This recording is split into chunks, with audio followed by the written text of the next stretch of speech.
Welcome back to Forgotten Country. I'm your guest host Mohammed, aka That Muslim Guy. And today, let's talk about the modern trans agenda.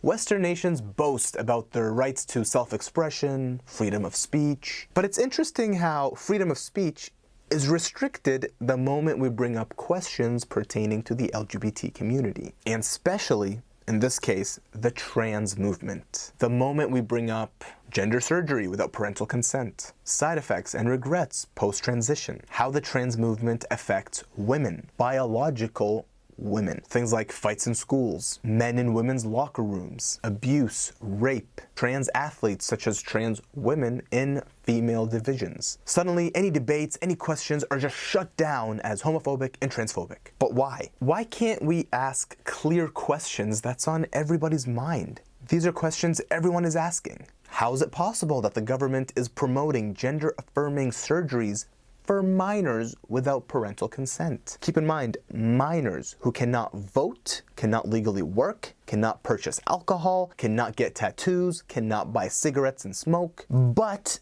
they can determine their own gender at such a young age and be put on puberty blockers and receive gender-affirming care and surgeries and even amputate parts of their body. And questioning any of this is deemed as transphobic. Or how about discussing the lawsuits taking place, where young individuals were encouraged to transition, to take drugs, to amputate their bodies in order to affirm their gender. Little to no questions being asked, and only later when they realize what they've done, the damage is irreversible.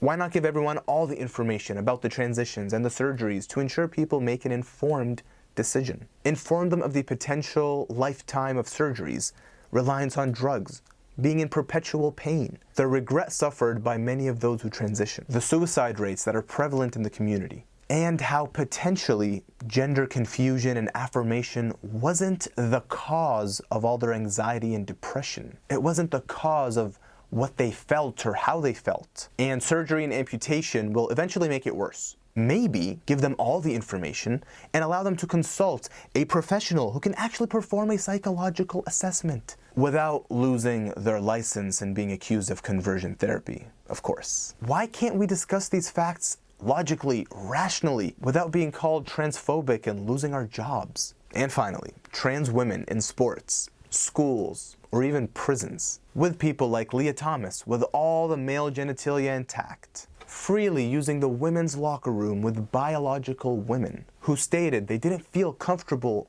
or safe. Forced me and my female swimmers to share a locker room with Thomas, a 6'4", 22-year-old male equipped with and exposing male genitalia.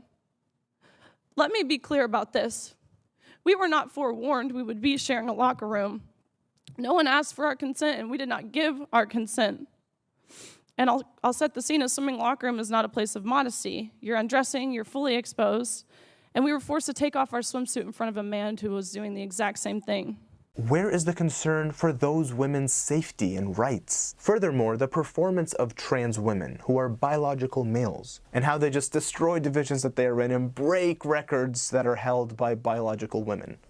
Thomas was allowed to compete in the women's division after competing as a member of the University of Pennsylvania's men's swim team for 3 years as Will Thomas. We watched on the side of the pool as Thomas swam to a national title in the 500 freestyle, beating out the most impressive and accomplished female swimmers in the country, including many Olympians and American record holders, by body lengths. Previously, Thomas had been ranked 462nd at best in the men's division the year prior.